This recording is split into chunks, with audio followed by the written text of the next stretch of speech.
Afternoon. The Information Technology and General Services Committee will now come to order. If anybody would like to have a conversation, unless you're called up to the table in front of us, you can take the conversation outside. We'll begin with item number 1. Item number 1, motion Reyes Rosendahl relative to a proposed amendment to a lease agreement with the Central City Neighborhood Partners for use of city-owned property at 501 South Fiscal Street. Okay. The council office, somebody from the council office wanted to make a statement on this? For on item number 1? Okay. Some questions for GSD? General Services Department, item number 1?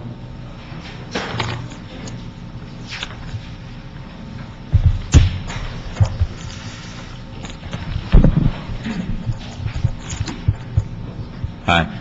When it comes to the particular use of this facility by the not-for-profit organization, what services are they rendering, and what seems to be the nexus between the services that they render and what they're why we're considering actually allowing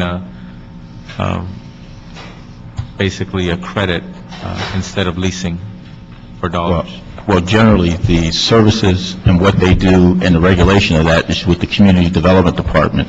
They're the ones that originally put them in, and they would be best to address what their services are and what needs to be done. All right. As far as you can tell, are there any material matters that they're offering to do to the facilities that is owned by the city?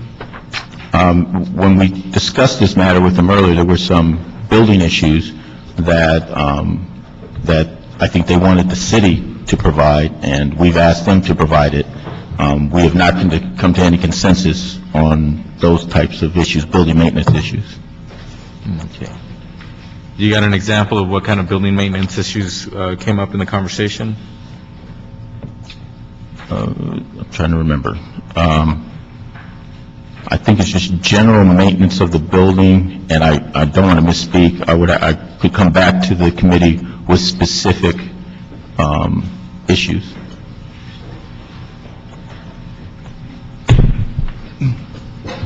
As I recall, there were 3 main issues. Your name for the record?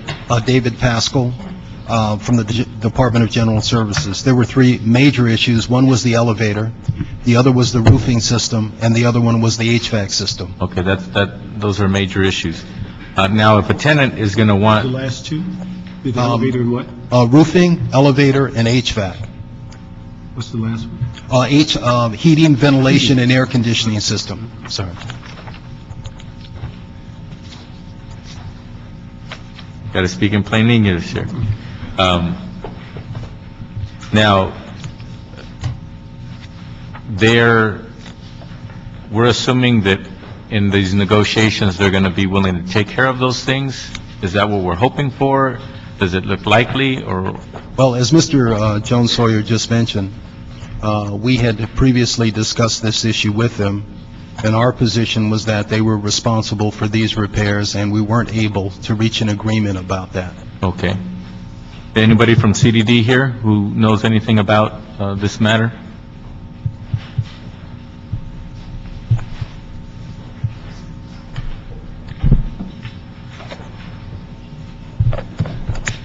Manny Chavez with the Community Development Department.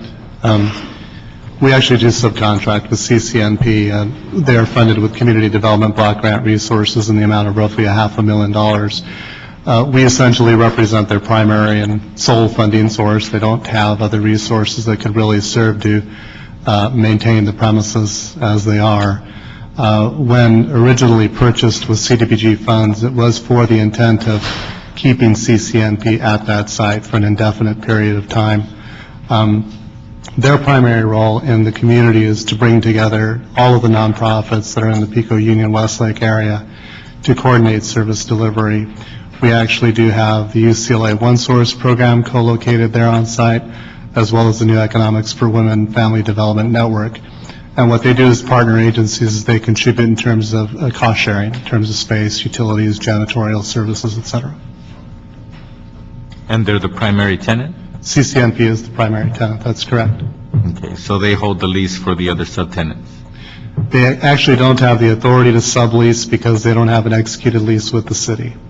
So they cost share. Essentially, they cost allocate whatever the costs are, and the tenants contribute their fair So share. they all deal directly with the city, the owner of the facility. The CCNP deals directly with the city, but the other co-tenants do not, or subleased tenants do not. So you're delineating the difference between cost sharing and subleasing? In the absence of an Sounds actual the same to sublease document, yes, it's implied that a sublease exists. Okay. And how long has this relationship been going on again? That building has been owned since approximately 2001, give or take a year. Okay.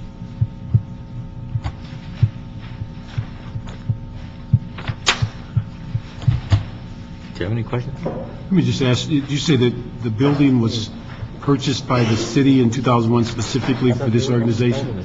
Correct. It was originally the Youth Fair Chance program that was city-managed, actually managed by the Community Development Department, and we actually rented the building at the cost of about $12,000 a month.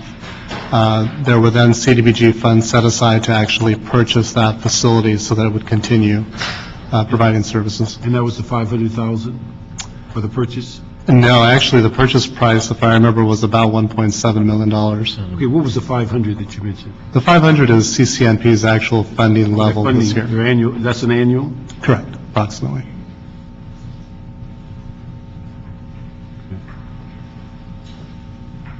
Okay.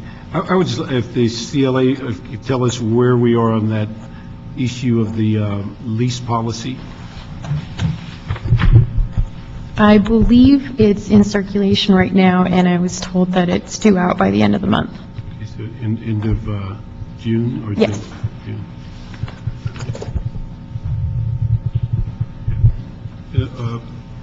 Mr. Cardenas, I would recommend if we're this close for this policy, that we hold on to this until we can see what the policy says. Plus, we have this age-old problem that of extending leases beyond the lifetime of the council members. So we're talking about 15 years, which is well beyond that time tenure.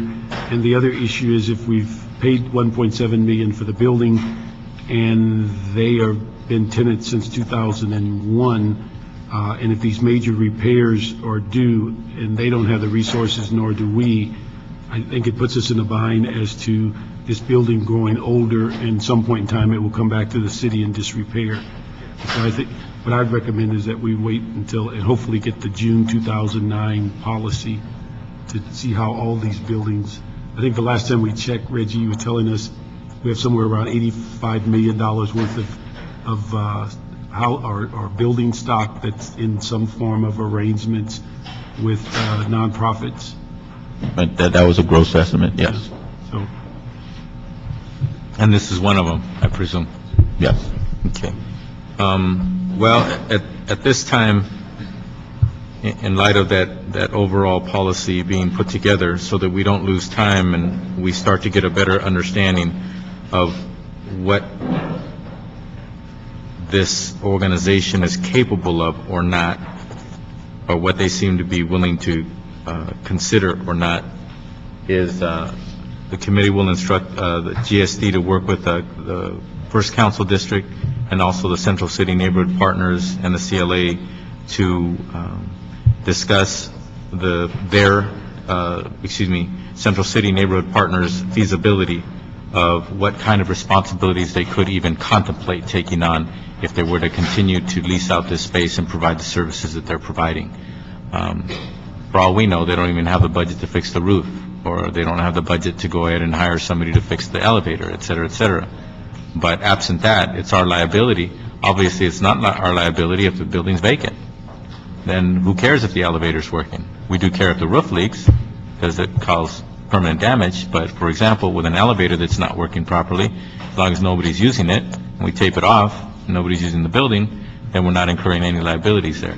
So, does anybody have any other suggestions for the committee besides those instructions? The only comment I would make is that the facility is crucial to CDD's program operations. We do see it as being of significant value. It is 25,000 square feet, prime location. We do intend to have a family source center there. The work source center is right down the street, so the facility is critical in terms of program operations. Well, I appreciate you informing us of those details, but at the same time, I don't want to act as though we have a gun to our head. It sounds like a central location. It sounds like the kind of synergy that we want. And to render services, yes, some of those services are priceless when you look at the results, and the kind of preventative type services that I'm assuming is being provided to this very needy community. But at the same time, what good is it for us to go ahead and even contemplate having that relationship go forward if this organization isn't even in a position to provide the kind of mutual benefit that we're expecting from them? For example, are we going to be giving somebody $1 a year lease, and on top of that, go in and fix the elevators ourselves? On top of that, fix the roof ourselves? On top of that, take care of these items? And if we are, is CDD ready to pay for that?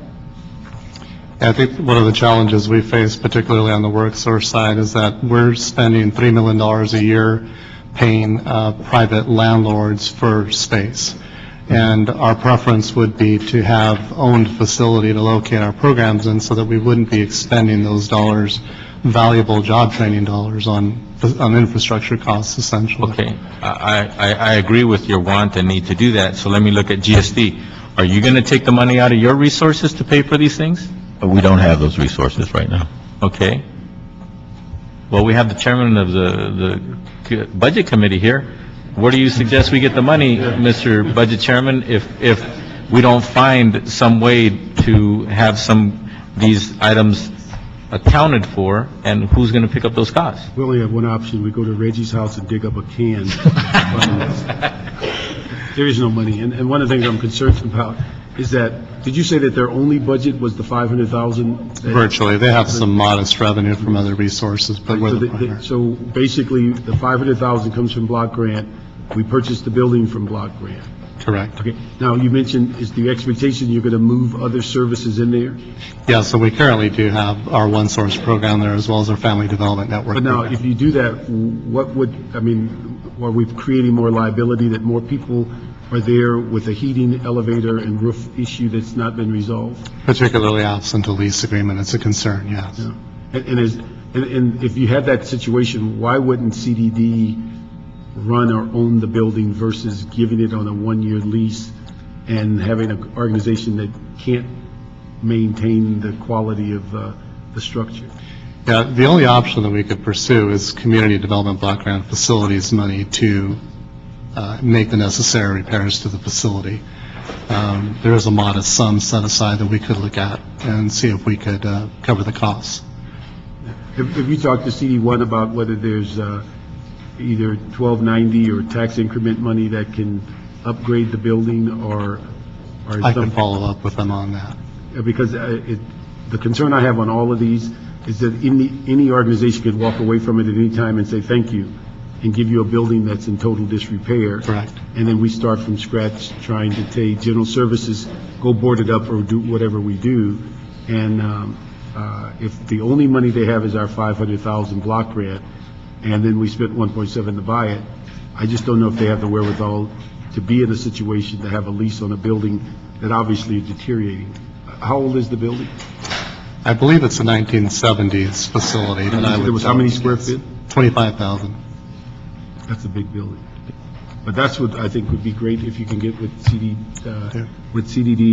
go with CD1 and find out whether there's any potential in the future. Do they have the wherewithal to even consider this? And I would hope that by the time we get the policy, we'll be able to start rectifying some of these issues, because we have a tremendous amount of liability that's waiting to happen. Mm-hmm.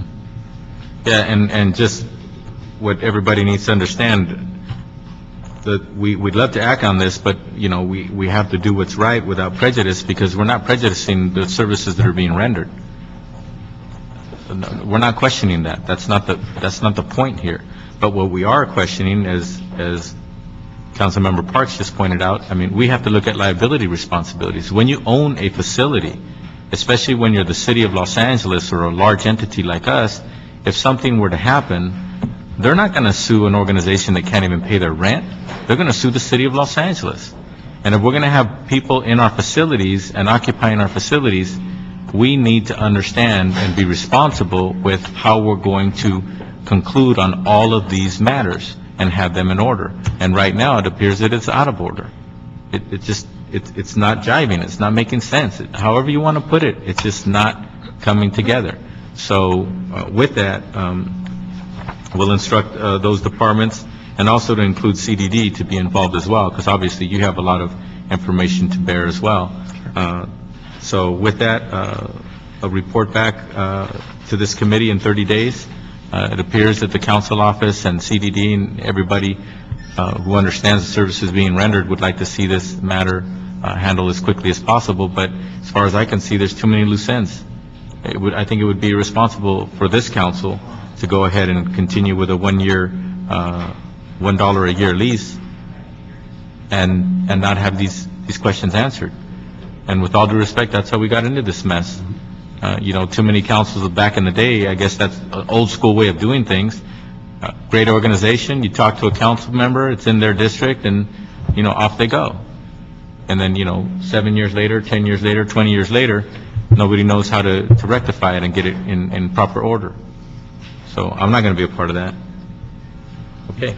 And we could ask the CLA also, we can facilitate that policy, because that's one that Yeah. we'd like to get Sure. before the committees. Okay. I'm looking for public comment cards on item number 1. We're on item number 1. Public comment is open on item number 1. With that, public comment is now closed on item number 1. And once again, we'll hear this item back in committee in 30 days when we receive that report. Thank you. Item number 2. Item number 2, motion Parks Gruel relative to identifying cost savings that might result from the use of spend management strategies utilizing a deferred payment model.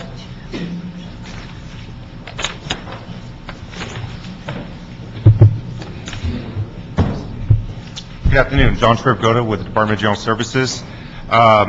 Spend management appears to be a new industry term for a program that we implemented 15 years ago called strategic sourcing. Our version of strategic sourcing involves consolidating contracts, cooperative purchasing, market research, and e-procurement, which appears to be many of the concepts included in spend management. Over the last 2 years, we've saved almost $3 million by implementing this program. I don't have totals dating back to 15 years. I'm sorry, we didn't research it that far. But I'm here to answer any questions you may have. I just was wondering, I didn't know that we had the strategic, what do you call it, sourcing? Strategic sourcing, yes, sir. Are there elements that are proposed in this concept that are different or improved since you did It this? seems to be right in line with what we're doing right now. And then let me ask you one other thing, is that this is something, a little side of the motion.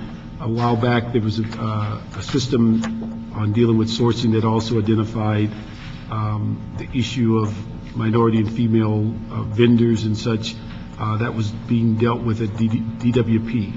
Does our current system also give you a breakdown on the analysis of how the money is being spent? Who's vendors, what the breakdown of the companies are, and things of that nature? We do track that in a separate course, not as part of the strategic sourcing. But we do have other You have mechanisms different- within our office. So it's not an all-one system? It's not, no, it's not there's not a computer package that handles all these issues. No, we have an offline system that we track all of our vendor and contract compliance issues. And then recently, I think it's maybe even in this agenda, have you been in touch with finance about their purchasing card or Department of Transportation, Treasury, what they call it, the P card? We don't administer the P card. But you use it? No, actually, the procurement card program is administered by the Controller's Office, and I couldn't speak to that. But you, in your purchases, you do not use that process? No. Where the city gets a rebate? No.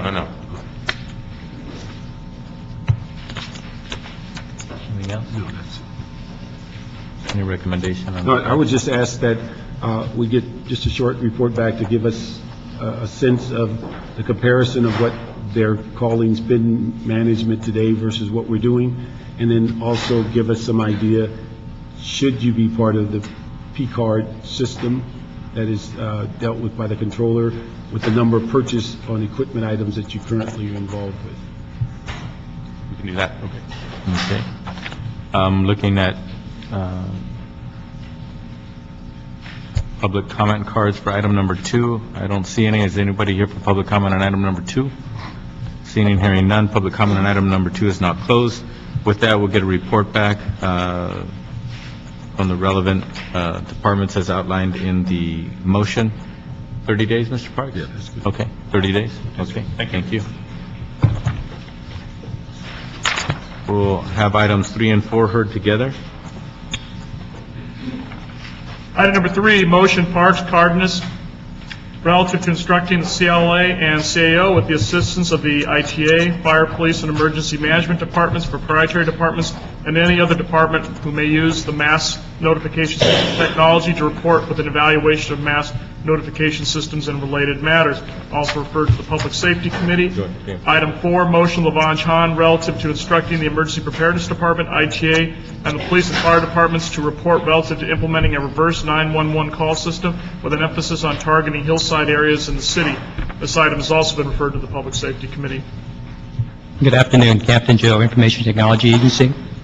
In regards to the motions before you, the departments collaborated and developed an RFP. We released that RFP on February the 12th. In the RFP, what was asked for, it was a mass notification system that was able to, I'm going to take this out of the RFP, able to deliver emergency and general information to the public and also internally via telephone, cell phone, email, text messaging, and fax, as well as TTY, TTD devices.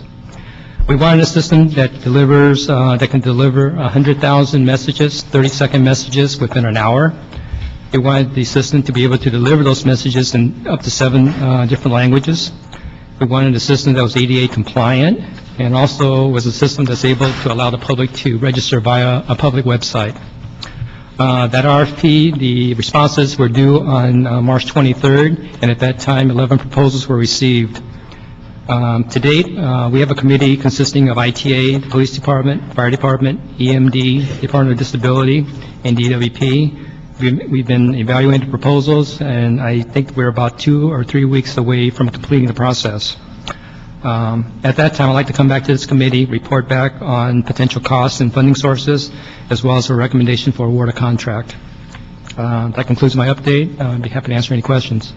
Any questions? Yeah, let me just ask, when we talked about this in public safety, I don't know if we had a clear idea of whether there's any potential of grants or stimulus money. Have we done any more research on that? We're currently working with the mayor's office. There is a COPS Technology Earmark grant that we're looking into. I think, it's early in the application process, keeping our fingers crossed. And we're also, there's been a while since we've talked about this, but we're also looking on the emergency usage and also the non-emergency, where you could Correct. use notifications on a variety of levels. Correct. That's all right. Would this project in somehow, some way apply to the stimulus dollars, especially public safety? I think we looked into A couple that. of $1 billion in COPS money, I think, in the stimulus package. I think what we heard back from the mayor's office was that it didn't fit any of the guidelines. Really? Isn't this pretty much project ready? I mean, we went out to RFP earlier in the spring. Looks like we got the responses. You'll be having a recommendation in less than 30 days? We could get this I think puppy rolling soon. we asked, and what we heard back was that it just did not qualify. Okay, then what I'm going to ask of you is that you get that response in writing. Okay. That you give them that question in writing, and you get that response in writing, and you bring it forward to us with your recommendation to this committee and to the council, because you're going to report back in 30 days. You said in a couple weeks you'll be able to have your recommendation, right? Hope so.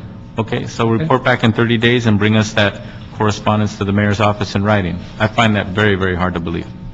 I'll do that. because they've been very, very generous to law enforcement and public safety in that stimulus package. Okay. Any other questions? Okay. We're looking for public comment, which is now open on items 3 and 4 that is before this committee.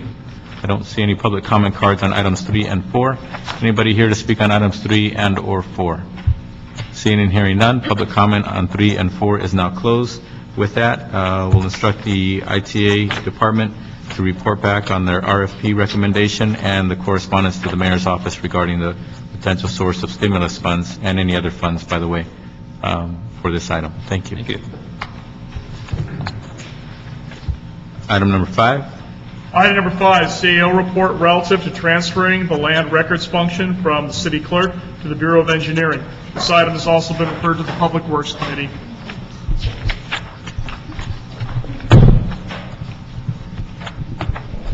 Go ahead. Were you allowed with the sales office? During the budget discussions for 2009-10, our office was asked to look at the proposed transfer of the Land Records Division from the city clerk to the Bureau of Engineering.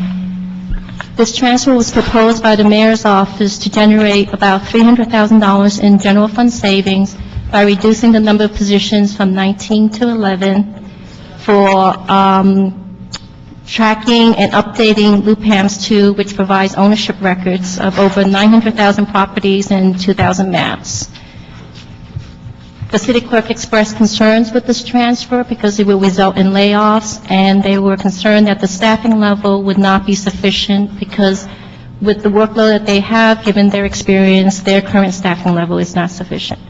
The report that you have before you lays out the budget for both departments, as well as our, I would say, conclusion at this point that it's too early to tell if that $300,000 in savings that's projected for 09-10, if this transfer was to have gone forward, is one time or sustainable, because engineering would need to do an assessment of what they would be taking over and how to address the backlog.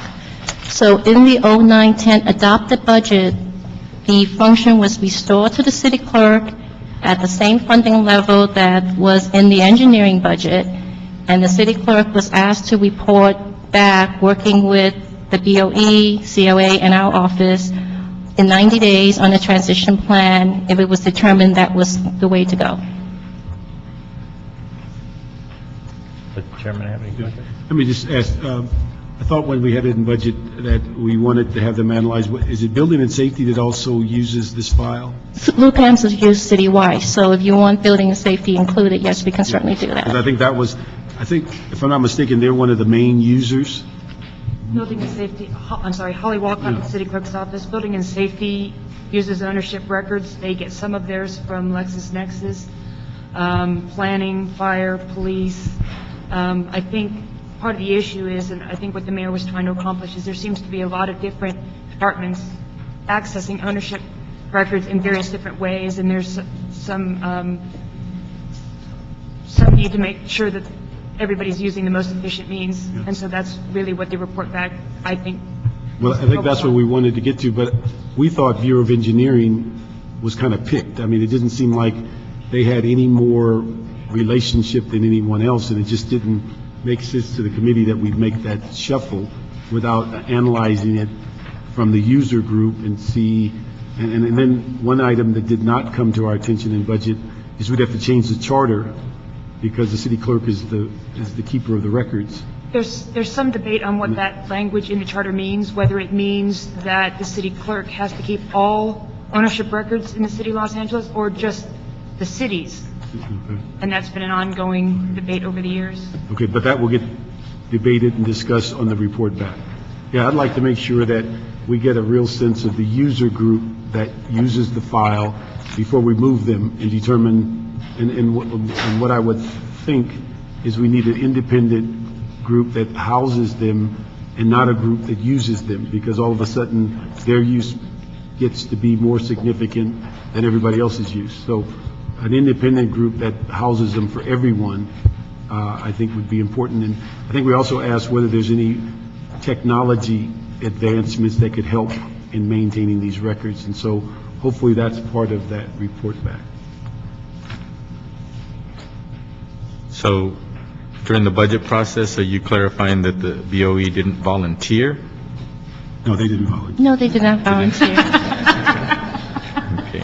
Not I too didn't many think so. departments volunteer. Well, they're here already. They're here, do you want to ask them? Just by their silence, I'm sure they didn't volunteer. Okay. What is the clerk's office, what have they done in the past, or what are they doing currently to find out from organizations who tend to be property records professionals, such as title companies? They do that on a daily basis. That's part of the service that they provide, is records information, and they get it from the counties or what have you, but obviously they have a lot of programs that they've developed over the years so that they can look extremely efficient and very informative and gather as much public information as possible. What are you doing to find out from them what's out there and how to become more efficient? Well, just to give some historical information, during the 90s, the Reardon administration did commission a study to look at this whole issue citywide. Now, of course, that study is now 10 years old, and it did look at various options, and not only title companies, but also LexisNexis and other services out there that provide this type of information. And one of the key things that they found, and one of the frustrations that we've had on staff, because a large number of our records are updated electronically, but there's records that don't match. For some reason, somewhere between the assessor's office and the recorder's office, there's either a time lag, or the taxpayer is not necessarily the tax owner. There are a lot of different things that we spend a lot of time on the smaller minority of records trying to make sure that we have the correct information. And so it wasn't so much a matter that some of these services don't have the information, they just may not have the most accurate and up-to-date information. So what we need to do is look at it and take into account all the users in the city and all the options out there and determine what service will best meet the needs and most cost-effectively meet the needs. Okay. So you're assuring us that you're not depending on microfiche anymore? We are not depending on microfiche anymore. Okay. So we are talking about digital information? We get our information electronically now from the county. From the county? So from the county directly? It goes through, what's the name of the company? Go ahead. My name's Alan Uget from the City Clerk's office. We do business with a company called Lender Processing Services, formerly IDM, and we subscribe to a service that they offer to process data for us. So approximately 40% of all the deeds that apply to our records are updated automatically through automated process using this data. For various reasons, we have to manually update the remaining 60%, mostly because a legal description, for example, is a meets and bounds type of a legal description, which needs a human eye to read it, to compare it to the map, to determine which parcel it's talking about. As well as in this same process, this is when how we're able to discover new lot splits, which are potentially illegal. So we notify Planning and Building and Safety and the Bureau of Engineering. Another thing that is not automatically updated is in case of multiple owners, other than husband and wife, when we might have, say, 10 people owning 10% each person can sell or buy or sell their interests separately. And we can't just replace those automatically because we have to be concerned about the percentages. So those are handled manually right now. And give us a practical reason why we would even care to know those details? Well, our records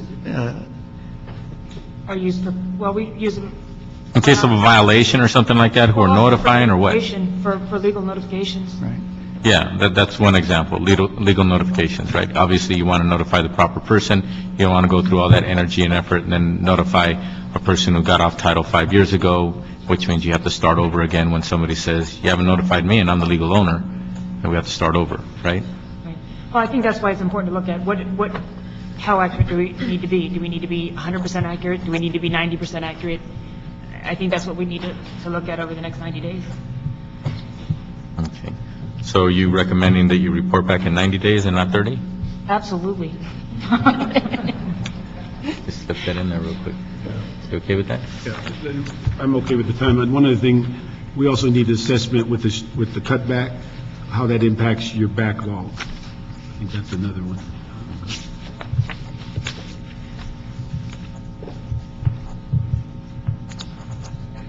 Okay. Any other questions? Okay, we're on public comment on item number 5. I don't see any public comment cards on item number 5. Is there anybody here to make public comment on item number 5? Public comment is open. Seeing and hearing no one come forward, public comment on item number 5 is now closed. With that, the committee will instruct the city clerk, BOE, and CAO to report back on the feasibility of transferring the land records function from city clerk to BOE. Also, in that report back, we need to have as many elements as you can identify that are part of city expenditures in order for us to perform this responsibility, such as programs, third-party contracts, et cetera. Okay? Thank you. 90 days, report back. Thank you. Item number 6. Item number 6, CAO report relative to leasing cost increases for the Department of Housing. Good afternoon, Chuck Rubin, General Services, Asset Management. We were asked to report to Budget and Finance on the increase of housing department leases in the 09-10 budget. The main increase, the largest increase in lease expense was for the Garland building. The what building? Garland, 1200 West 7th, which is Housing's headquarters office. This lease was a sublease at a subsidized rate and had no cost parking, and that lease expired at the end of February 09 and was replaced with what we feel to be a very fair rate for the downtown area, but it is considerably more expensive than what they were previously paying. What's the differential per square foot? They were paying about $1.25, and now they're paying $2. Actually, I think you're up to $1.50. Per square foot? Yeah, I think that's... $1.50 up to $2. And parking went from $0 to $75. Housing was paying for some parking above and beyond the amount that they got for free. And this was, this new lease was signed in February of what year? The lease was signed in July of 08 and was effective in March 1st of 09. Okay. And it happens to be the biggest building of all of them, 82,000 square feet? Correct. The Garland building. Yes, Yeah, and other buildings? Garland also houses CDD and currently the ITA FMS program. And the housing department occupies what percentage of that 82,000 square feet? Of the 82,000, the entire amount. Okay. CDD occupies a little more than that. So what's the total size of the building The size of the entire building, that we occupy, all told? we have about 170,000 square feet, a little more. The housing department occupies about half of that. Almost half, yes. So how does that match up to the budgeted amount for your department, for that, excuse me, for the housing department, with that increase in rent? For 09-10, we calculated that correctly. Okay, so we're in line. There was a jump of about $400,000 or $500,000 from 08-09 to 09-10 of actual expense to budget. Question? Let me just ask, on the number of positions, number of locations for housing, is that because of the decentralization plan, or is that something recently implemented? Rennie Gardner with the Housing Department. The department currently has 5 field offices that our rent investigators and code inspectors work out of, in addition to our main administrative office at 1200 West 7th. You said code investigators? Code inspectors and rent investigators. And then, I think one of the issues that we're looking at in budget and finance is whether, with the downturn in the economy and such, do we have any expectation that some of these leases can be amended, or are we stuck to the ending date, or where are we on that? Well, the Housing Department fully supports a lower lease cost, absolutely. So we rely on GST. But what options do we have? Legally, we have none. These are binding contracts. So they don't have breakpoints in these contracts? I mean, for example, 2012 is when one of them expires, 2013, 2000. Yeah, when they expire, then we have the ability to renegotiate at that time, depending on the lease. But during the term of the lease, the next several years, they are contracted in set amounts. CPI increases are built in. We're expecting in this particular year 3 to 4% per location, which is pretty standard throughout. But do we have options on all of these that we'd be looking to renew options at the end of the lease, or is it just come to pass that it ends on these dates? From the notes that I have here, 2 of the 6 have options to renew.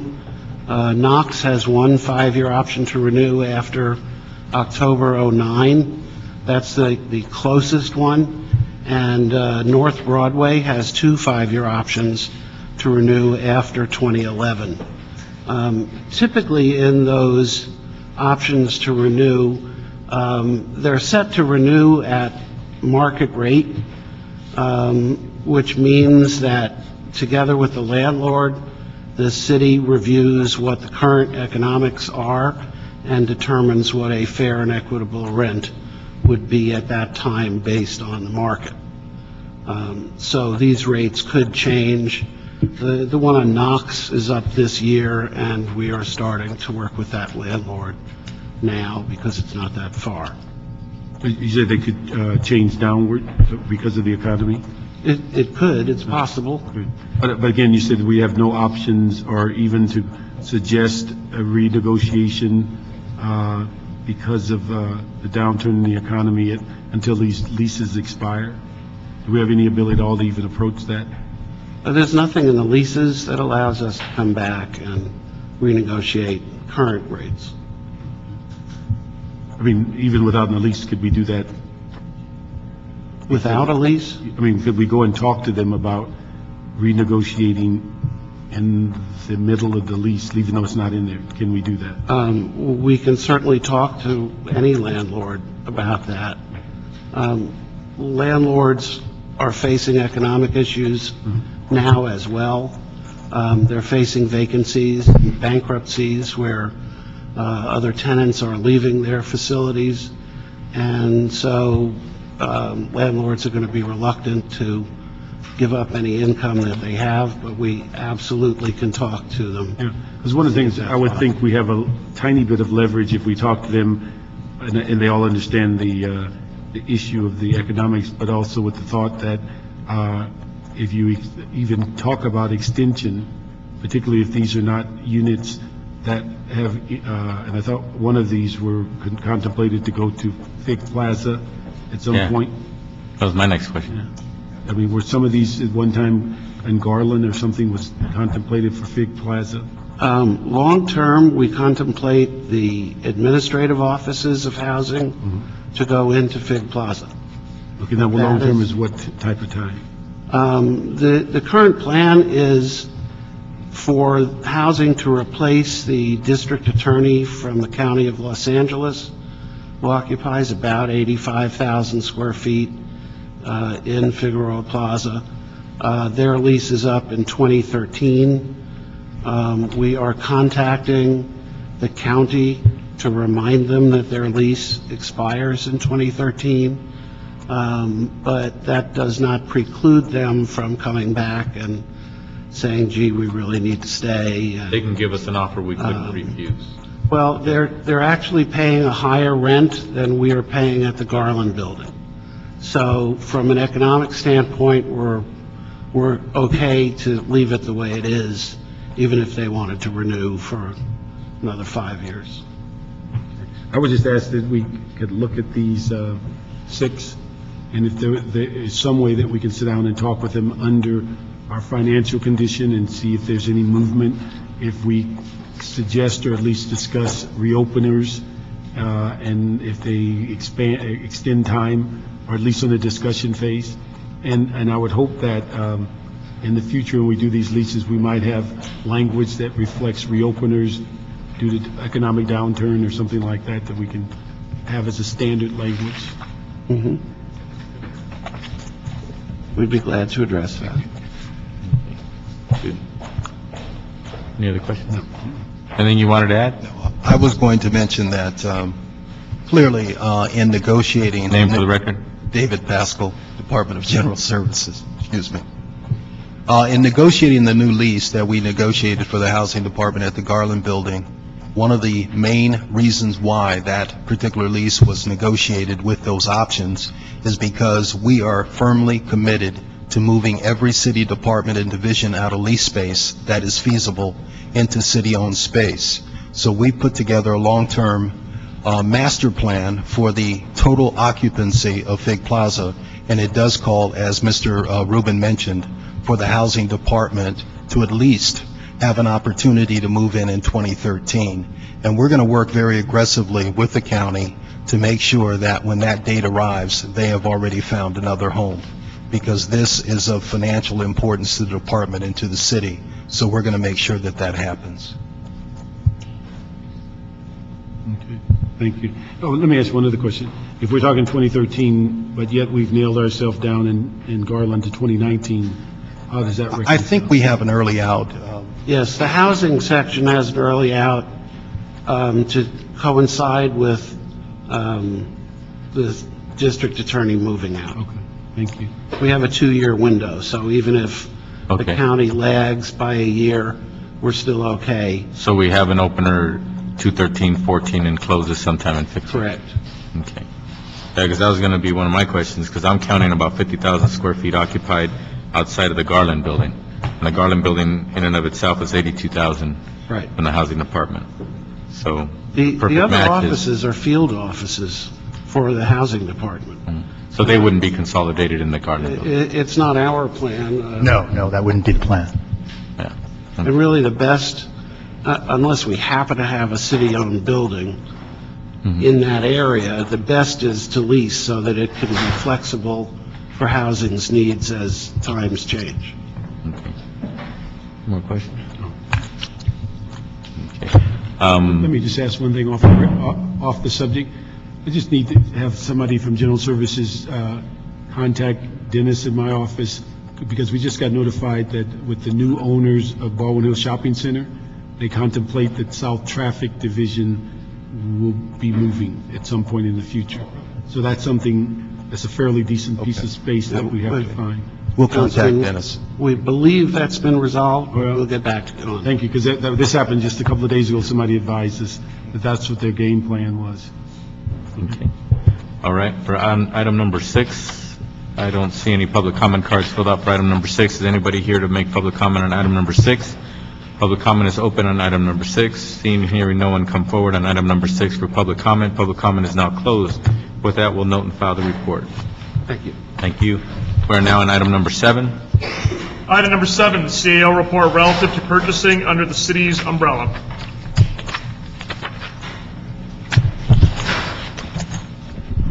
Good afternoon. Jennifer Lopez from the CAO's office. During the 2009-10 proposed budget deliberations, the city treasurer brought to the attention the city's procurement card program by presenting an enhanced revenue opportunity. The procurement card program was established more than 10 years ago and was instituted to provide city departments with the ability to make purchases for travel expenses or emergency expenses. The purchase card functions similar to a credit card, which has either a Visa or MasterCard logo. and it allows us access to the credit card network. So any merchant that accepts the Visa and MasterCard can accept the city's purchase card. The only difference between the purchase card and a regular credit card is that the purchase card may have restricted use. So for example, if Rec and Parks, in the city treasurer reported, so the city, I'm sorry, Rec and Parks, if they were to purchase equipment, they would be able to only purchase equipment with that card. If it's a manager, they could have a more wide range of expenditure approval. While the treasurer executes the contract, since the banking relationship is maintained by the treasurer, the program itself is administered by the controller's office. So as an incentive, the bank offers rebates based on what is spent annually, which works on a sliding scale, so the more you spend, the bigger the rebate the city receives. So currently the city's contract with Chase offers us a 0.7% rebate based on a volume of about 20 million. So that would yield about 140,000. So the treasurer recently executed an amendment to their U.S. bank contract because the bank is offering a greater percent in cash rebates for the city at 0.919% based on $20 million in annual volume, and that yields about 184,000 versus the 140 that we get from Chase. So in addition, during the budget committee deliberations, the city treasurer proposed that the U.S. Bank allows us to offer other entities to participate in the program, and by doing so, that would increase our annual volume of purchases, thereby yielding additional revenue to the city. So if we increase between 20 to 25 million based on the new contract and with other entities participating in the program, that would give us about 1.115% increase, which yields the city about 278,000 in revenue. So it is a good enhancement revenue opportunity. It doesn't hurt us if other outside agencies utilize the contract. It would function, to my understanding, similarly to piggybacking on our contracts now. So each entity that participates in the contract would each function their own contract with the bank, so it doesn't impact our revenue with the city. And as a result, the city benefits and all the other agencies benefit from the program. And the treasurer's office is here to answer additional questions for detail. Stefan Jaskelak, Office of the Treasurer. I would like to add another clarification to the calculation method of the rebate. Under the U.S. Bank program, it's a sliding scale. So the more the city spends, the higher the percentage is that it is then calculated. So you have a win-win. You get more rebate because you spend more, but you also get a higher percentage. Under this proposed umbrella program, each other city or county that would join up with us would have their own contract. They would settle with the bank themselves, but for calculation of the rebate purposes, everything is added up, so the rebate percentage goes up incrementally, and that's how we benefit. So that's kind of like pooling your expenditure resources, but you're still completely independent when it comes to liability. Exactly. Okay. Now, what are the increments of those percentages? Right now, we just heard a report relative to 0.7% and then 0.919%. I mean, how much further can we go?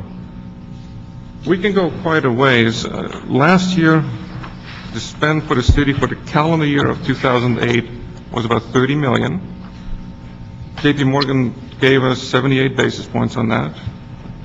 The U.S. Bank will give us 1.2 basis points on that, 1.2%. And for each additional 5 million, it will go up by about 0.04%. So it starts to add up. The sliding scale, if we go from 30 to, let's say, 40, then we're up to 1.212%. So for every 5 or 10 million, we increase in that percentage. And if we were to pool our resources with the county and like the school district or anybody else would willing to do that, or how far can we go? Our current contract goes up to 75 million. If we have the luxury of hitting that, I'm sure we can renegotiate. I'm talking about on the percentage rebate. Oh, well, let's say at 75 million, that's at 1.24%. So that means that we picked up about another 0.12%. So the bottom line is it only gets better. Is there a cap rate, percentage rebate? I mean, you know, we Only spend up to- 75 million, the county spends 150 million, the school district spends another 200 million, then all of a sudden, we're not alone here. We're not spending 75 million. Right. We're capping at 1.22. Before we get close to the cap, we will go back to U.S. Bank and extend the schedule and continue. There is no current cap on it, Oh, really? but we can clarify, rejigger the schedule itself and get more clarity on that when we get close to it. Right now, we're at 30 million. So basically, this is one way in which they compete for our business. Right. Okay. You know, the one thing we didn't quite understand at the Budget and Finance was under this umbrella concept that an individual company or entity could get their own percentage and negotiate it separately, while the city's percentage continued to rise because they're under the umbrella. And it just, we couldn't figure out the issue of how they were able to pay both interest or increase as independent, because the city's not doing anything other than allowing you to use their umbrella, but you're benefiting from it, but they're individually benefiting from their own purchases I'm assuming the same rate the city is. Right. Everybody will receive the higher combined rate. So everyone in the umbrella gets. Everybody under that umbrella benefits that way. Everybody gets that higher rate. Okay. I have a question. Are we benefiting from our proprietary departments and They're their included. They're e-card included. system or what have you? Yes. Okay. So we're already benefiting from that. Right. Good question. And the proprietaries, the treasurer's relationship is different when it comes to proprietaries' decisions and how they handle their relationship versus the city? Krista Binder with the City Treasurer's Office. Relative to the banking contracts, those cover all of the departments, including the proprietaries. So we work with them to sort of tailor banking services for them, but all of those decisions ultimately come through the Treasurer's Office. Okay. Any other questions? No. So, going forward, this is one way of informing the council about this mechanism that we've been participating in, and you're just letting us know that it's working out well. Are you wanting to make any other changes in order to enhance it? Would we need some kind of MOU with the county or the other entities if we were going to try to pool our resources? I think we'd have to go reach out to the county. I don't know if they have an existing purchasing card and with what bank, but it's something that we will gladly explore with them. And not only LA County, but Orange County and other larger municipalities. Okay, well, the city will instruct you to go ahead and reach out to LA County, LAUSD, help me out here, MTA. Sure you want to deal with them? All right, they're big.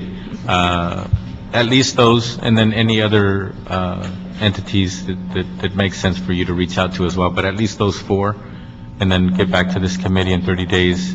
Obviously, they may give you responses that are very light, but at least report back to this committee and let us know what kind of responses you're getting. Are they interested? Are they actually doing the same thing? They're waiting for us to finally ask or what have you. Let's see what their responses are. I can't imagine that they wouldn't be positive responses. It only helps all of us. And again, there's no liability incurred with one party to the other. Only the benefit is the higher percentage rebate. Anything else? Okay. All right. So with that, we'll note and file this. Oh, we're on item number 7. Is anybody here to speak on item number 7 for public comment? I do not see any public comment cards on item number 7 before me. Is anybody who would like to come forth on item number 7 for public comment?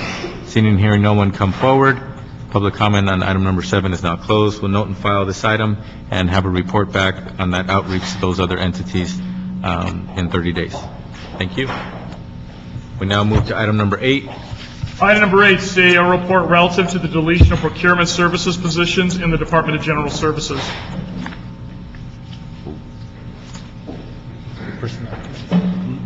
for Personnel Committee? Well, the thing is, we said it. Okay. Maybe the policy committee. Okay. Hello, John Trivetta with General Services.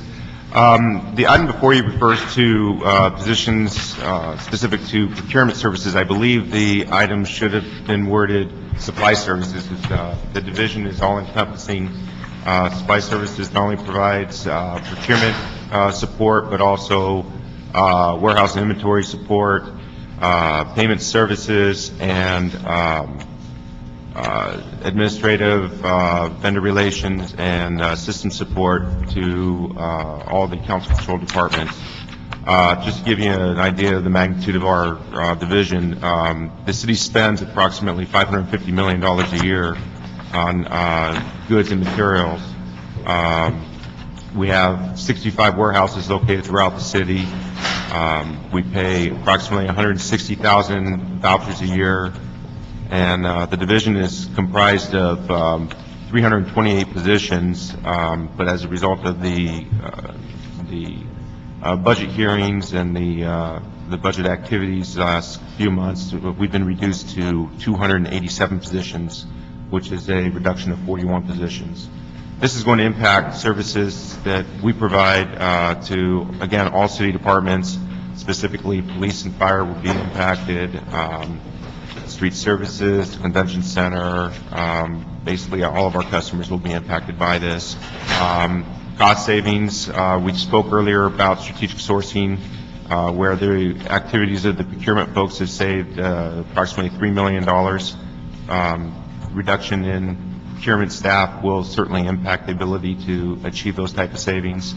Also, our payment services group achieves approximately $5 million a year in savings and early payment discounts. Any reductions in staff will certainly impact the ability to capture those payment discounts. The reason that it was sent for Budget and Finance is that we couldn't get a sense during the committee hearings of what the impact on the work and whether you could continue to provide your services as intended, or whether there needs to be a reconsideration in the quality, or can you deal with this through reorganization? Because all we were dealing with is dollars and positions, but it wasn't a sense operationally of could you still do your job appropriately, or what some of the alternatives that may be available. Right. That's why we thought it would get a better hearing in the policy committee than just as we're trying to balance dollars and cents. I understand. As part of that effort, the strategic sourcing effort that we spoke about earlier, we went through a massive re-engineering process where we streamlined operations, consolidated warehouse activities throughout the city, consolidated the accounts payable functions throughout the city. So we were innovative and we're a few years ahead of our time in taking the necessary steps to be as lean as we could possibly be. So certainly any reductions are going to impact our ability to maintain the level of support that we're providing to all of our customers. And I think that's the kind of information the council needs, so that as we approve the budget and everybody high-fived each other and said it's done, but what will happen as July 1st comes and somebody picks up the phone and calls you, and there's 13 things you can't do anymore, those are the things operationally that we need in a report back to say, you know, you've absorbed these cuts, but just be aware that the service level here is deteriorated, the service level here is gone. Those are the things that operationally I don't think the council gets a sense of when we're just talking about cut 20 positions here and they're in a unit that nobody quite knows what it does. Right. No, I understand, and we're certainly prepared to report back on that. But I think for all of those operations where there are massive cuts, the budget's in play, but I think no one knows the overall impact, and that's the information that's got to start flowing back to the council. We understand. But I do want to clarify, we are talking about supply services as a whole, not just the procurement piece. Yeah. That is one sliver of our entire operation that impacts everybody. But was that the bulk of where the cuts were, or was it the larger? No, it was spread throughout the organization. That's So what we need, is what yes. that impact is. Okay. All right, thank you. Thank you. We're on item number 8. Is there anybody here to make public comment on item number 8? I do not see any public comment cards for item number 8. Public comment is open on item number 8. Anybody here to speak to item number 8? Seeing and hearing no one come forward on item number 8 for public comment. Public comment on item number 8 is now closed. With that, we'll note and file the report. We now move to item number 9. Item number 9, CAO year-end report relative to the city's construction projects for fiscal year 2008-2009. This item has also been referred to the Budget and Finance Committee. Good afternoon. My name is Alma Gibson with the CAO's office. Our office is submitting to you the year-end construction projects report for fiscal year 08-09. And again, this provides recommendations for funding adjustments related to the city's construction projects. These financial adjustments consist primarily, again, of reimbursement for departments, or 2 departments, I should say, from the general obligation bonds, CIEP, and legal financings. Of the total $88.1 million recommended in transfer and appropriations within this report, $7.3 million is recommended for appropriations to GSC to perform construction work to various construction projects. And they include police stations, fire stations, animal shelters, a zoo, sanitation yards, El Pueblo capital improvement projects, the Figueroa Plaza capital improvements, some facilities to DOT, as well as seismic retrofit work to the neighborhood city hall and CD 14. Also within this report is $250,000 for reimbursements to the CIEP, which is typically to the general fund, since Prop Q bonds will now be paying for the demolition of the Northeast Police Station. The report also includes $621,000 for staff cost reimbursements from Prop Q, and this is for work performed by ITA, the Fire Department, LEPD, Public Works Contract Administration, and Public Works Engineering. We have representatives for these projects listed in the report available for any questions, and we also request that this report be submitted forthwith once approved in order to meet the controller's deadlines. Okay. Yeah, some of these projects are, for example, $27,000 from Prop Q, $30,000, they're all various amounts. Correct. Is there anything that you can report to this committee as far as any norms or any issues that would cause us to need to make any changes on how we're actually handling our projects? Not at this time, not pertaining to these projects within this report, no. I guess we have a good system going. So far, so good. Okay, so any questions? I think the system got improved since we moved it all out of the budget. The financial status reports. And so it works out. Let me just ask, are any of these projects impacted by the shortfall of the state not sending us some of our bond money? For Prop 12, Prop 40 projects, no, none of these are included in here. Whatever. No. Now, we had a list of projects around, I think, December or January, that we put about $7 million of city general fund in because we identified them as having to continue. And we haven't received that money, and so are these impacted by that allocation, where we put general fund money to keep them going? Maria Cardenas with the CAO's office. In December, we reported on moving forward with about 25 grants projects that are funded by the state, Proposition 12 and 40. We recommended the use of a loan from the Public Works Trust Fund to keep those projects going, and these are projects that were in construction. We have another 60, 70 projects that are in design, in land acquisition, in bid and award, that we have a task force looking at what the next steps would be. The state did sell $12 billion in April. We have received about $4 million in reimbursements from those bond sales. We still have at least $12 million in reimbursements that we're still waiting for. 12 million from the state for those projects. But we were able to move forward on those 25 projects that are in construction, and we should be reporting back within the next 60 days on Step 2 of the Prop 1240 program. Now, have we replaced that money in Public Works? No. That first allocation? The loans from the Public Works Trust Fund were authorized for these programs to be repaid when the programs liquidated, which is not until 2011, 2012. And so the Public Works Trust Fund is basically a revolving fund loan until the date that the programs liquidate. And then you said we've got about 12 million remaining. We've received about 12 million. We received about 3 or 4 million. Okay, 3, 4. Now, amongst that amount of money, does that move all of the 70, whatever number of projects, or just a portion? It represents money from the 25 projects and other projects where we were in design. We had reimbursements in.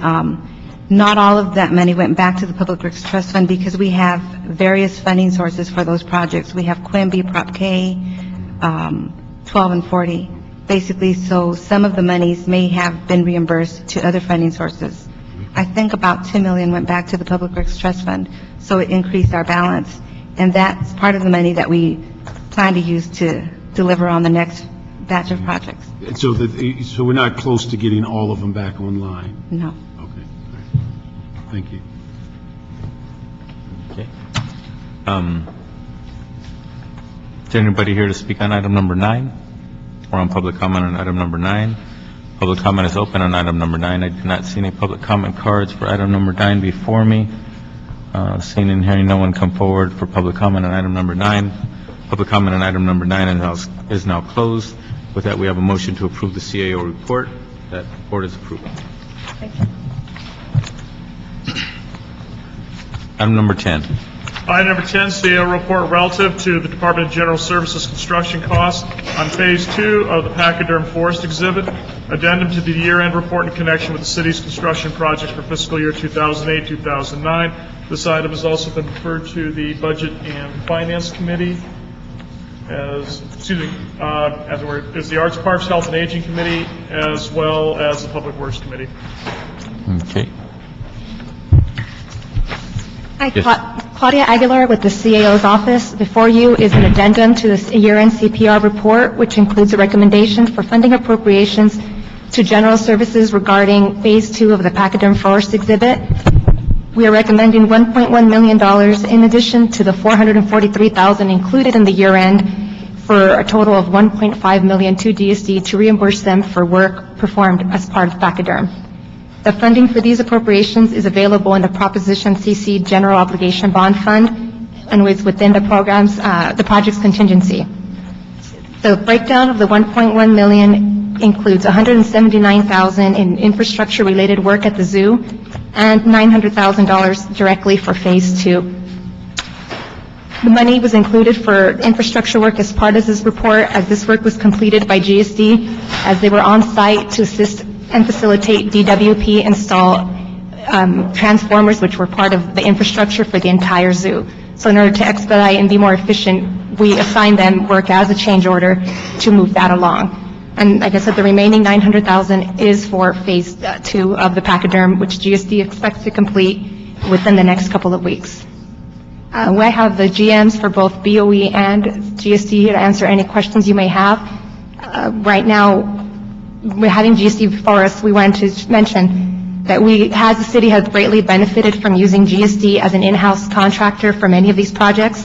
However, due to requests and the need to expedite certain projects to certain work, sometimes the project estimates have been a little under in the estimates, and final costs come in separate once we receive the permitted plans and final subcontractor bids. This is a process that we are working to resolve. BOE and GSD have been meeting on ways to more efficiently run our projects so that we don't encounter these kinds of overruns. Our office does recommend that both departments report back to this committee on proposed future improvements to this process. And we're here to answer any questions you may have. Okay, yeah, I do have some questions. You say that the $1.1 million is basically $900,000 plus $179,000? Yes.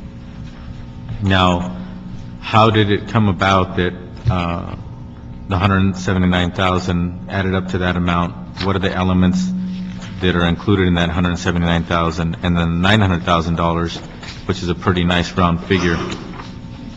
How did that accumulate to $900,000? The $179,000 includes 9 change orders to work. So that work has already been completed, which is why it's an exact figure.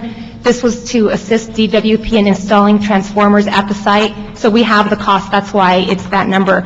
In terms of the $900,000, it includes money for work already completed by GSD, and it also includes a cost to complete estimate, which is why it's rounded. The actual number is probably something like $867,450. So we gave it a round number, and at the end of the project, once there's savings, they do get reverted back through the year-end reversion process.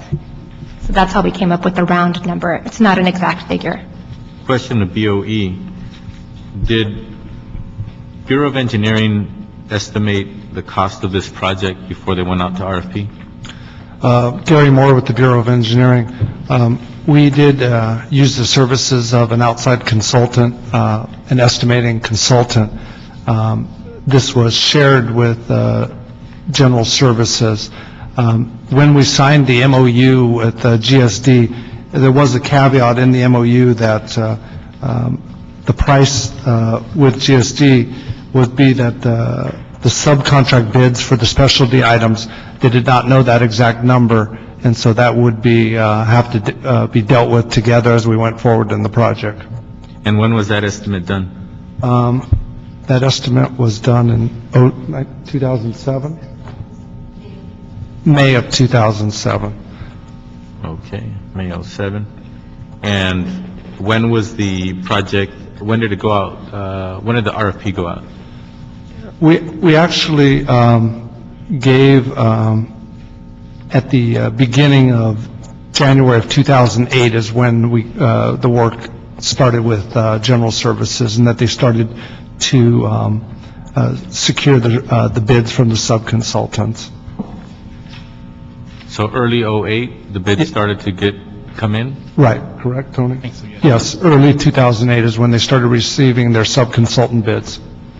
And throughout the first half of 2008. Right. Well, actually, to take a couple steps back, we gave this project to GSD, and we did not go out for requests for proposals to the outside. City attorney advised that because of that it was a smaller portion that GSD would be able to complete the work, so they actually entered into an MOU with GSD so that there wasn't an RFP request or a request for bids as there was with the Phase 3 of the project. It was the oversight assigned the work to GSD. So just to clarify. And that they voted in October of 2007, and NTP was issued in 2008. So what's the bulk of what Phase 2 entails? Phase 2 was really the temporary yard that Billy has been relocated to for the Phase 3. When I say temporary, that yard will be used and encompassed into the permanent exhibit. There'll be a little bit of reworking of the one gate. And then there's also, as part of that, there's called the Crane and Munchuk exhibit that's part of the pachyderm exhibit. It's on the, is it the north end, John? I guess the north end of the facility. And so it highlights 2 other animals as part of this project. Mm-hmm. So GSD knows the answer to the question of what does $900,000 entail? How much of that is labor? How much of that is material? The reason why I asked that question is because I'm reading my notes, and it says the increases are due to increased cost of materials, unforeseen conditions, and errors and omissions. Yes, as we had mentioned, Tony Royster from GSD, the specifics we had, when you talk about the due to errors and omissions, that's some items I think Gary can be more specific than I am concerning the architect, some things they did not include in the plans. So when we started the work, that's some additional costs there, which they're talking about errors and omissions there. It's a situation where you look down where it says you have a GSD cost concerning the consultant. The consultant makes certain assumptions of what it would cost, but when we put it out to bid, they came back at a higher price. So that's why you have the difference there. essentially Gary has some of the specifics when it comes to the percentage-wise and the number-wise. Now, the elements that pertain to putting out to bid that's relevant to this $900,000, when were they put out to bid? I think there were, I'm sure, was it October? It was in the first half of 2008.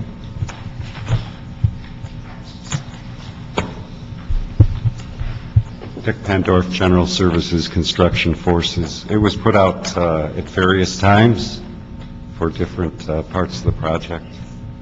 But the majority of it was in the early part of the year. Early part of 2008. Okay. And we're talking about phase 2 elements. That is correct. Okay. Now, how is it that you're before this committee talking about $900,000, that within that $900,000 are increases in costs and materials, when 2009 is a year in which materials costs are probably, most materials are at the lowest we've seen them in the last 10 years. But when this was bid in early '08, materials were at perhaps one of the highest points we've seen in the last 10 to 15 years. So how is it that we estimate and or get bids when people are expecting that materials costs are going to be higher than we've ever seen? And then all of a sudden, we're actually building in a climate where materials are lower than we could have ever foreseen in the last 10 to 15 years, and yet we have a higher cost for materials. That sounds backwards to me. I guess I can, Gary Moore, once again with the Bureau of Engineering. I guess the work was actually for the elephant relocation area for Billy was actually completed in September. So the work was bid and the materials were used in 2008. We're coming forward now with the report of the request for the transfer of the funds. The one ongoing exhibit is for the crane and muntjac. That is still ongoing. That will be 2 to 3 months. The part of the phase 2 for Billy's relocation, that was finished up in September of '08. So those material costs, for instance, the caging for the elephant exhibit was one of the biggest versus the estimate. That was almost $450,000 difference. So that's one of the biggest areas of the cost. And what contributed to that $450,000 between our estimates and the actual? It turned out to be kind of a sole source, that there's really only one caging, well, they call it caging. It's the perimeter fencing for the elephant. And the subconsultant or subcontractor is called A through Z. That's similar to the experience we had in phase 3 on the bid we received. It was higher than the estimator had estimated. So we saw the same thing. They're a specialty subconsultant with not a lot of competition. You said without a lot of competition? Without a lot of competition. Unfortunately, we only saw the single bid. Mm-hmm. At one point in time, to move the only elephant at the zoo, Billy, to move him over, there were some containers. Are those containers part of phase 2 as far as line items, or they're phase 1, phase 3? Where are they being scored? Let me verify, but I believe it was phase 2. Did anybody hear the question? Phase 2? It was phase 2. The cost of the containers are part of the phase 2, not part of the phase 3 construction. Are they considered part of contributing to the $900,000? No? Sure. Shed some light on this. John Bliss, Zoo Director, LA Zoo. The containers were actually paid for by the zoo. They weren't part of this construction project. So, out of our budget. Okay, so I guess the zoo concluded that they're not permanent structures. They were temporary, so it's part of the movement, not the permanent facility. It was just a mechanism to get Billy to go from the old facility into phase 2 yard. Okay. All right. I was going to ask you what you're going to do with them, but I'll ask you later because that's not part of this. Well, they were rented. They just were returned to the vendor. Oh, they were rented? Yes, sir. Okay. All right. Thank you. So what did contribute to the $900,000? How does that break down? I would say there's three cost areas. In summary here would be, the first cost area was, as we talked about, specialty iron subconsultant bids coming in higher, which would be about half the cost. The other 25% of the cost would be from errors and omissions, the biggest being that the design architect had undersized or had not anticipated the electrical need, and thus it resulted in some electrical modifications. And the other 25% came from some challenges GSD had with two areas. The life support system for the crane and deer, where the subconsultant they originally had a contract with defaulted, and they had to go out and hire a new specialty subcontractor, which the price came in higher and also did impact the schedule. And the other was some challenges with some of the line items of the labor estimates versus the actual estimates. So that kind of summarizes where the cost came from.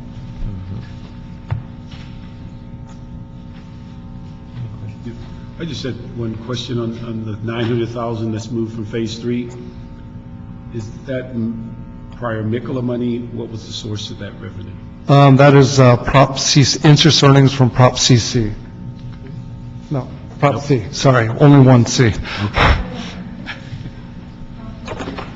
Can you clarify whose proposition that was? Was it a city, county? Proposition CC is a city voter-approved general obligation bond for $47 million for the improvements at the LA Zoo. How much? 47.5, I believe, was the original amount. Okay. Thank you. Any question? Okay. All right.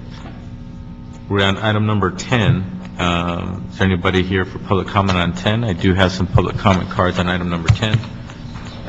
We have Patty Schenker, Catherine Doyle, and Cheryl Green.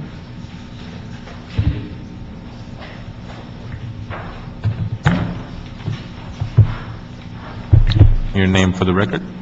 Yes, my name is Patty Schenker.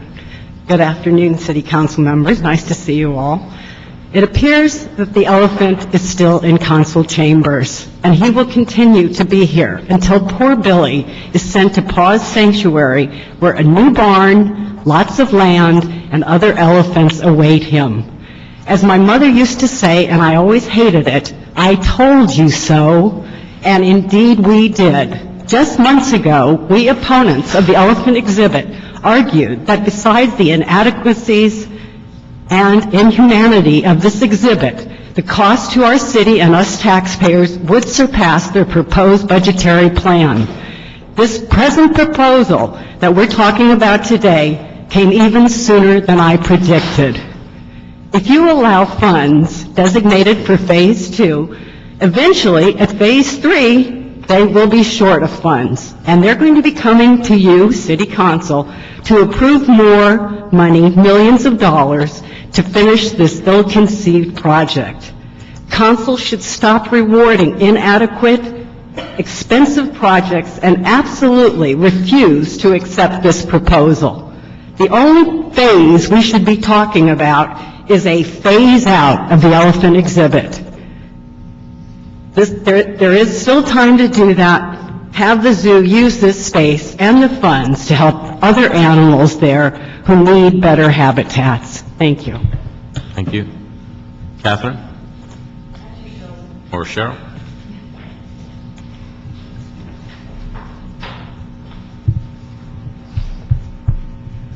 Committee members, I brought with me the opposition to the appeal. As you know, the Culp plaintiffs filed an appeal against the city and against John Lewis for the actions that transpired earlier this year. And I would like to draw your attention to two statements that Culp and the City of Los Angeles made that will help you to resolve the issue before you today.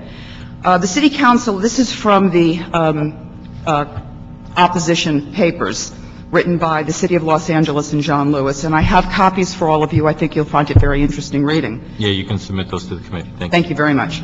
The City Council accepted an offer from a group of private donors to pay all the city costs in building Pachyderm Forest, thereby rendering appellant's taxpayer claim moot.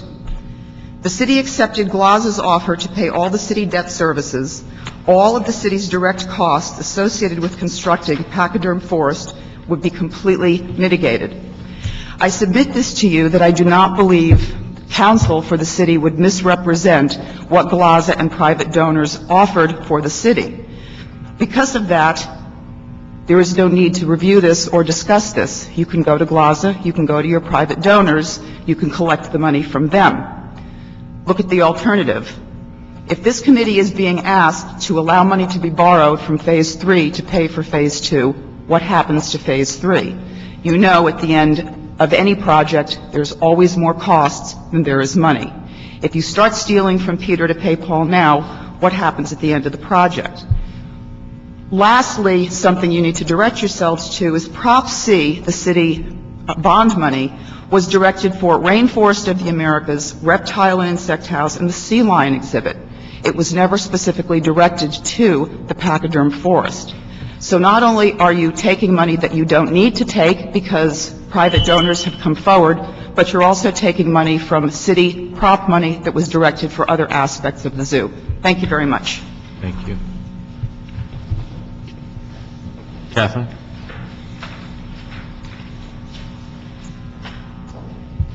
Good afternoon, thank you. My name is Catherine Doyle, and I reside in District 5. And I'm opposed to this motion based on my concern that this is not the only cost overrun that we're going to be seeing on this project. I was at the site today, and there's only 1 yard completed right now, and there's still a lot of work to be done. And this includes an $8 million barn, 3 yards, pools, waterfall, etc. There's still a lot of room for more cost overruns.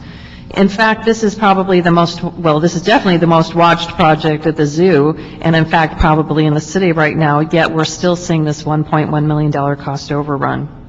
Keep in mind that this project, the Pachyderm Forest, also has a history of cost increases. Originally, it was budgeted at $39 million, and that was up to $42 million. As a taxpayer, I'm concerned at the end of the Pachyderm project forest that funding will still be short, contingencies will be gone, and the zoo will be going back to the city, for the money for completion money for the project. In fact, and it certainly could happen. At today's Zoo Commission meeting, there was discussion about a budget issue regarding the Rainforest of the Americas, and talk about going back to the city and asking for MECLA funds, $1.8 million in MECLA funds, in order to be able to go forward with that project. So the zoo certainly shouldn't be allowed to raid contingency funds right now, and I agree with Cheryl, what you just stated, that I think certainly that it is proper to go to private sources and to Glaza for any cost overruns at this time. Thank you. Thank you. Could I have the staff who can come forward that can answer this question? If the motion before us, the item before us is basically requesting a movement of funds from Phase 3 to Phase 2. How is that affecting the budget for Phase 3? Gary Moore with the Bureau of Engineering. We had set aside, let me back up. In construction projects, when we go through bid and award, as Phase 3 did, we always set aside a contingency amount for change orders. In over 95% of the cases, we have a 10% contingency. In this project, we actually had set aside a 15% contingency. With this transfer of the $900,000, we'll be left with about 11.5%. To date, we've completed 10% of the project. I know that the CAO's report says 5, but it's actually 10% completed. And of the $3 million that we'd have in remaining, we've only experienced about $180,000 in change orders. And the reason this is very significant is that we've done, where one of the biggest unknown areas was where the existing barn was. and we've actually demolished that. We've recompacted the soil, and we're starting the footings on the new barn. So we've just about completed what we anticipate the unforeseen. So with this, we feel also this contractor is on schedule. That's very important also because cost for extensions of time, and he is on schedule right now. We've also had experience with this contractor in building the gorilla exhibit, and I also have established an oversight meeting personally with this contractor that I go out there monthly with the Inspector of Public Works and Mr. Lewis and meeting with the contractor to make sure our staffs are keeping us informed personally from the contractor so we can mitigate any issues that come up. So that's why we believe that we believe that this will be sufficient amount of money to complete Phase 3. Okay. Anybody else want to add to that? Let me just ask one thing. CAO's office feel confident with that statement? Anything leading you to No, we believe concur otherwise? with the Bureau of Engineering on that. Let me just remind us on the issue, because there were several comments made about the funding. We're dealing with the GEO bonds for the zoo itself. We're dealing with a grant from the county, and we're dealing with what, MICLA money? And GLASA money. Yeah, GLASA money. Right, the Zoo Capital Program is $172 million. And of that amount, 67 is from the general obligation bond, the amount that we issued originally plus interest earnings and bond premiums that we earned when we issued big issuances and we had a big discount. The completion of all of the projects in the Zoo Capital Program did require a sizable investment from MICLA, and this was policy decision that was brought to the council, I think around 2004, where we anticipated between 35 and 40-something million dollars that we would need to finish the capital programs at the zoo.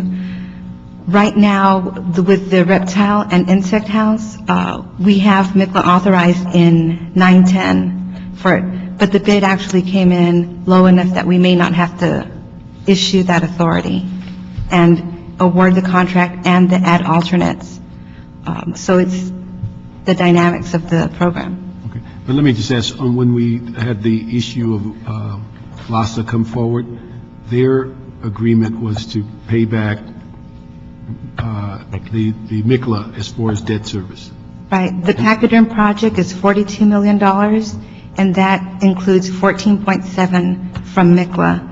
The GLASA made a commitment to the city that they would pay the debt service on the $14.7 million.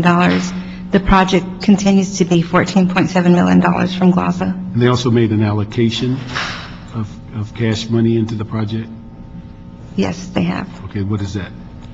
Claudia Aguilar, 4.8 million. Okay, was it initially supposed to be somewhere around 6 or something? Oh, no, you're talking, they also On their agreement? 6 million, right.